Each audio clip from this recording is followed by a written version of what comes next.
Hello, out in the garden early morning. Sounds like the farmer is out and about in his field, and I'm busy exploring some of the secrets that have been hidden all winter. I'm Zorab and this is Byther Farm.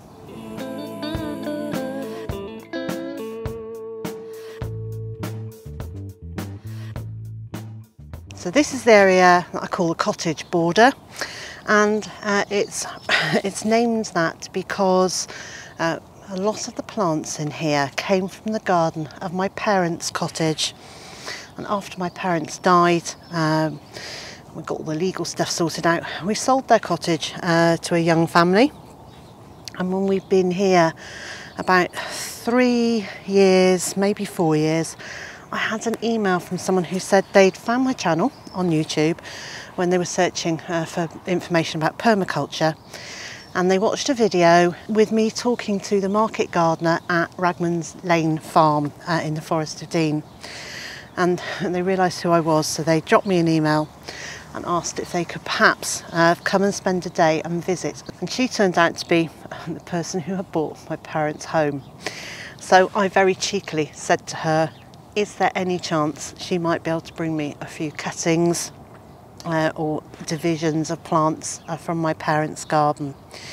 Many of those plants I'd given my parents 30 years or more ago, and so when she arrived with lots and lots of plants from Mum and Dad's garden, which was just absolutely wonderful. And I've put them all in here, and every time I walk past here it reminds me of Mum and Dad.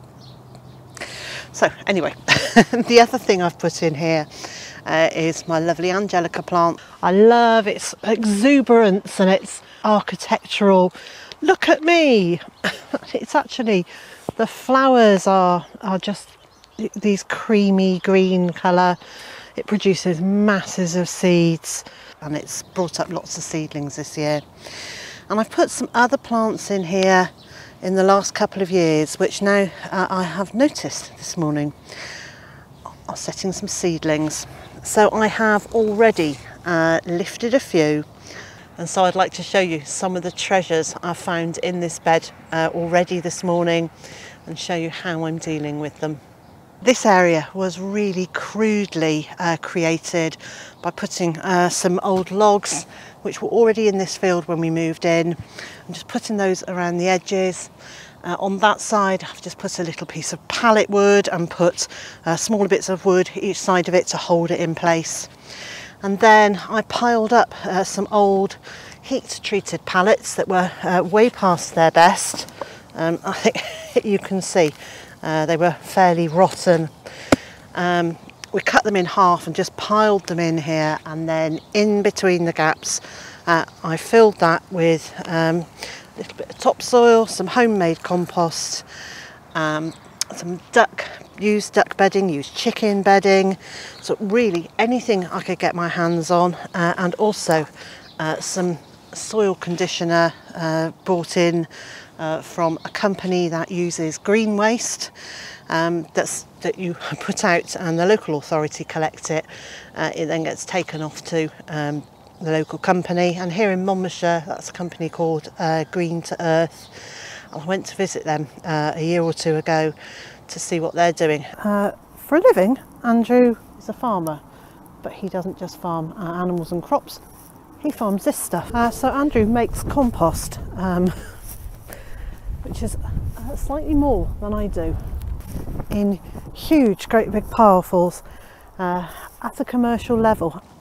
So we bought some from them as well, filled up this bed as best we could, and over time the the level has shrunk down and settled as you would expect.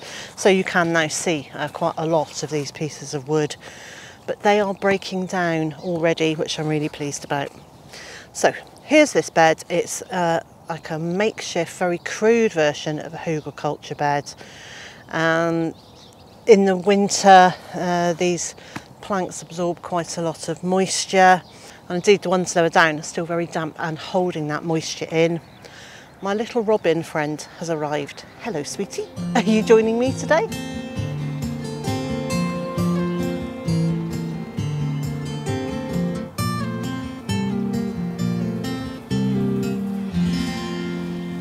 So basically I've got just loads and loads of different planting pockets, and I put in the plants from mum and dad's and put in a few annuals that I'd grown, a few annuals that I had been given, and some perennials.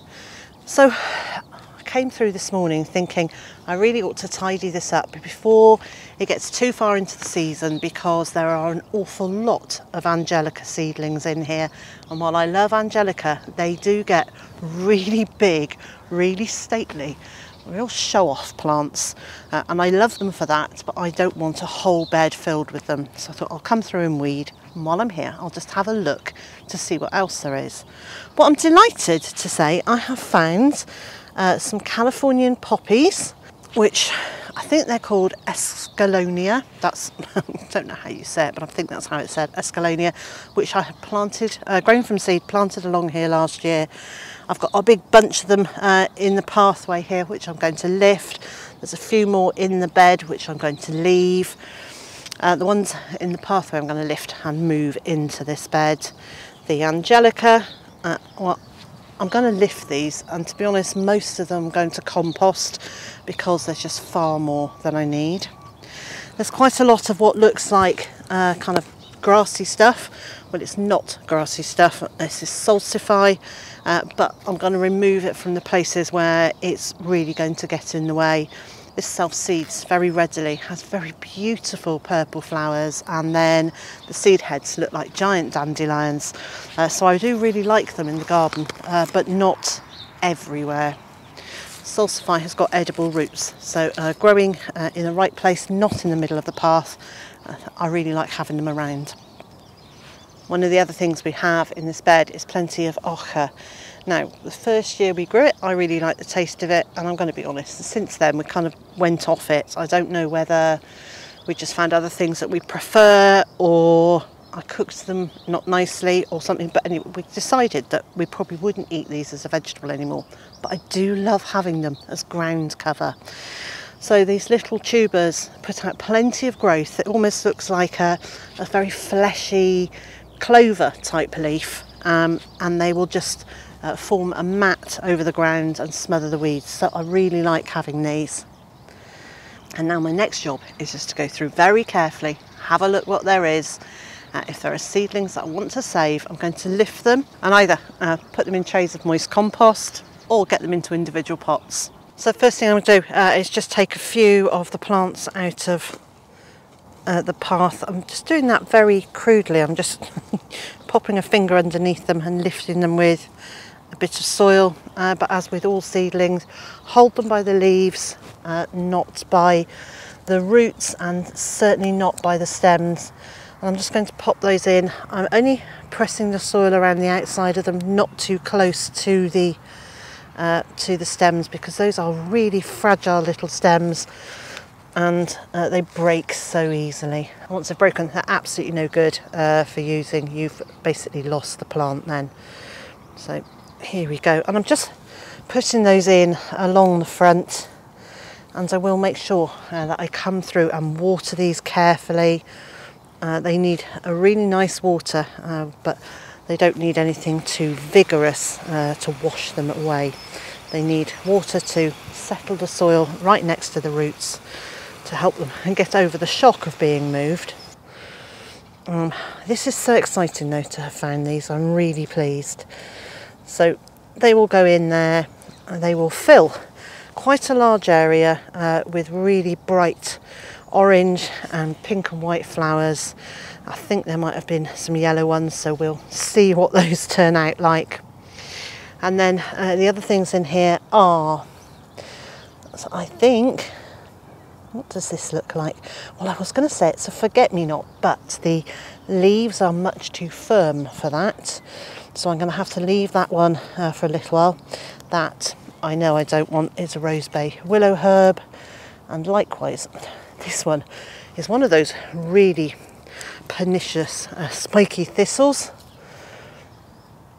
And here we've got,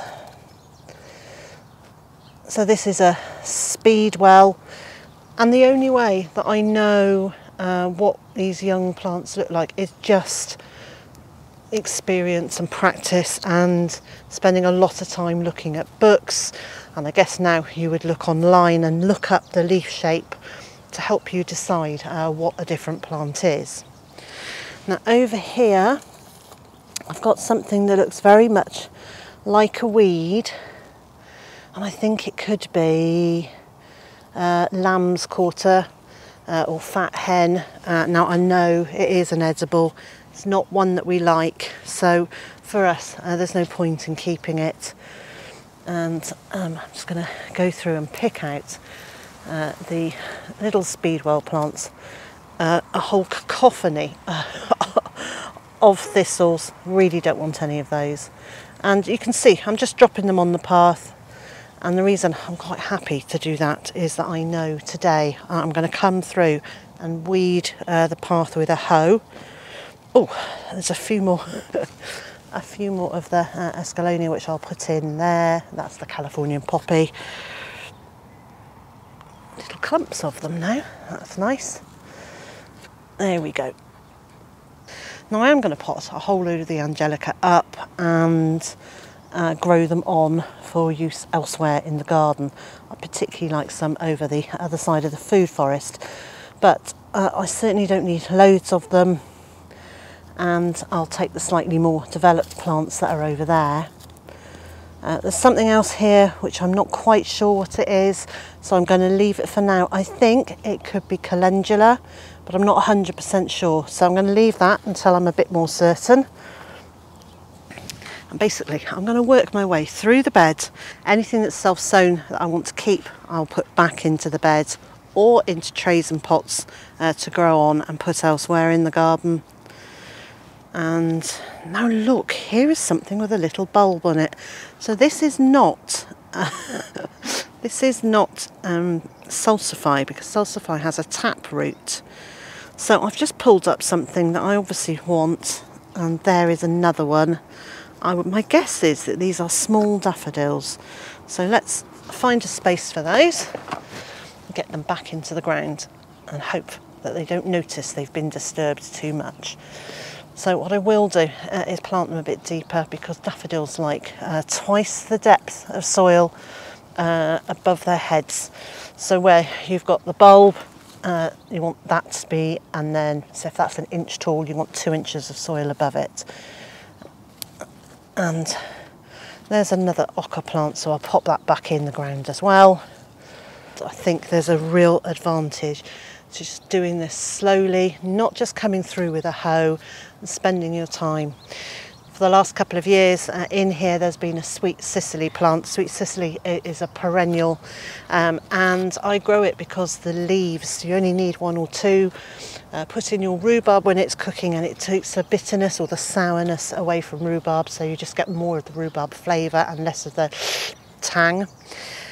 I've now moved that, but I have found all these little seedlings. I can still see more of them there. That plant was almost £5 when I bought it. I've already got 12 seedlings. I've got a few more over there. So actually spending that little bit of time has saved me a huge amount of money. I will keep all those sweet Cicely, but if I didn't want to keep them all, I could offer them to friends. I could sell them at the farm gate. I want to keep them all. Call me greedy, but I absolutely love sweet Cicely, along with the purple cow parsley that I was talking about last time. I love the light, almost ferny foliage and the very, very pretty white flower heads. So I'll keep those for their aesthetic appeal, if nothing else. Well, I'm going to carry on with this. And so, wherever you are in the world and whatever you've got planned for today, I hope it's a good one. And I also hope you'll join me again next time.